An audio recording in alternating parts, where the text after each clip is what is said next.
Let's get some more analysis on this from Graham Ong-Webb, who joins us from Singapore. Graham is a research fellow at S. Rajaratnam School of International Studies. Thanks so much for speaking to us on TRT World.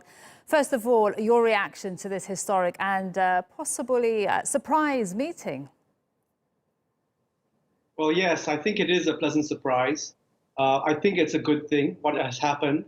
And I think we should indulge ourselves in this mood of optimism that has come out from this meeting and to do something with that mood of optimism. And I think we've seen in the post-meeting press talk or press conference involving President Trump that there is an intention to do something with that, to move forward more tangibly with milestones that need to be achieved, more specifically working level meetings that need to be hammered out to iron out the areas of difference and to find areas of commonality for both sides, in the least, North Korea and the US, to move forward and achieve denuclearization.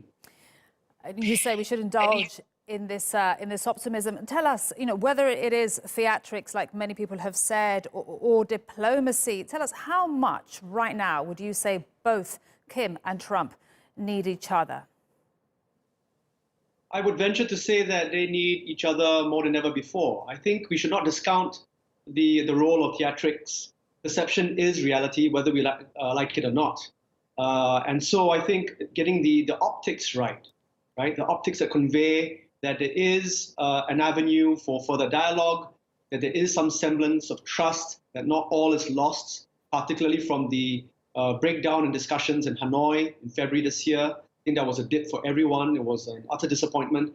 But now, once again, I think we've seen from this meeting that there is hope, a renewed hope, and a resumption of diplomatic talks in the least. Yeah. And I think that the process is important. Whether or not we get to the destination is another question altogether, but the process has to be right. And I think today we've seen that. And it was interesting to hear Kim saying that if it wasn't because of the relationship with Trump, that they wouldn't be having that meeting today.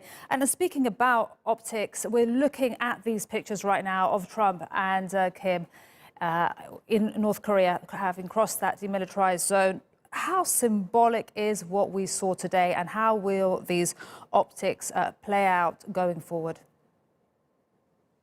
I think the footage is extremely symbolic. I mean, it's elevated this meeting that we've seen this afternoon to, in my mind, an ad hoc third summit. I think there has been a lot of chatter going on from this meeting that there will be a third summit, and of course there will be in the most officious sense. But I think in effect what we've seen is the meeting of these two pinnacle leaders, pinnacle in terms of being the top leaders from both countries, right, with the mandate to make key decisions that will make or break further discussions on nuclear policy.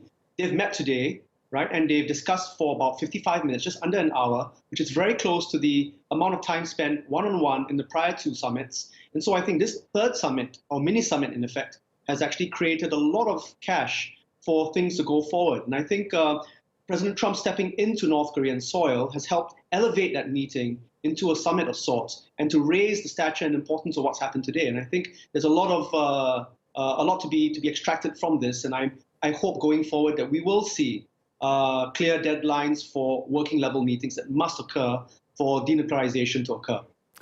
Graham, really, really great to get your perspective and analysis. Graham Ong-Webb speaking to us live from Singapore. Thank you.